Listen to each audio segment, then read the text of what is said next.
Buongiorno e bentrovati alla rassegna stampa di TG Plus per la pagina di Venezia. Partendo dalla nuova di Venezia Mestre, vedete il futuro della città con 3 belle foto: Viadotto Vega, la rivoluzione della viabilità, Arsenale, Bacino Grande al comune, fondi statali, si farà il Bosco dello Sport. Apre così la nuova Venezia. Il trenino dei bambini, 14 feriti, si rovescia la seconda carrozza per eccessiva velocità, rabbie e polemiche delle famiglie, andava all'impazzata, voleva farli divertire.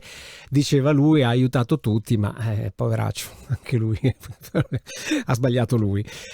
Vabbè, meglio così che, insomma, feriti per carità, ma niente di gravissimo. Scrive ai Bagnini: Salvatori, sono viva grazie a voi, a Cavallino Treporti, e stop a bikini e costumi in centro, multe di 75 euro a Chioggia.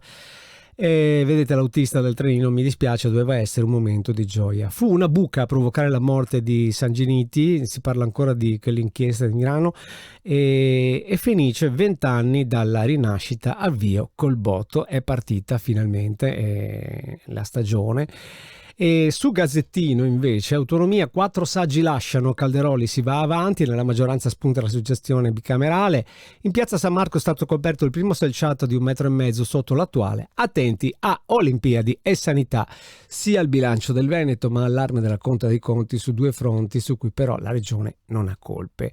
Pinarello resta in sella per crescere, va avanti, insomma una nuova proprietà, torno a occuparmi di ricerca, e il Bosco dello Sport, ne abbiamo già parlato, il governo ha trovato 93 milioni. L'osservatorio invece, settimana corta a nord-est, sono favorevoli 9 su 10, che insomma non sono bruscolini.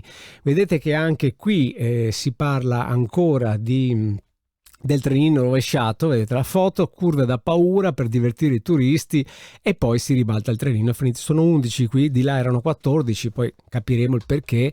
La giravolta portava applausi e quindi lui si è gasato, mi dispiace tanto, ha aiutato tutti. Stadio e Bosco, Roma finanzia Venezia, il governo stanzia 93 milioni per l'operazione Tessera Firenze si infuria, aspettano anche noi, e la sanità, la regione spende 2.300 euro per ogni veneto. Rissa fuori dal bar, militare accoltellato, questo è successo a Rialto.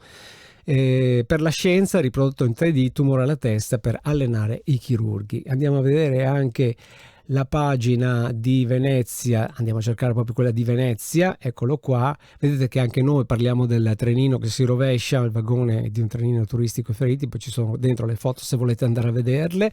Sanità, 29 milioni per abbattere le liste d'attesa che arrivano, scritte contro Brugnaro, gli autori confessano alla polizia, e anche qui si parla del Bosco dello Sport che si blocca. È tutto anche da Notizie Plus per la pagina di Venezia.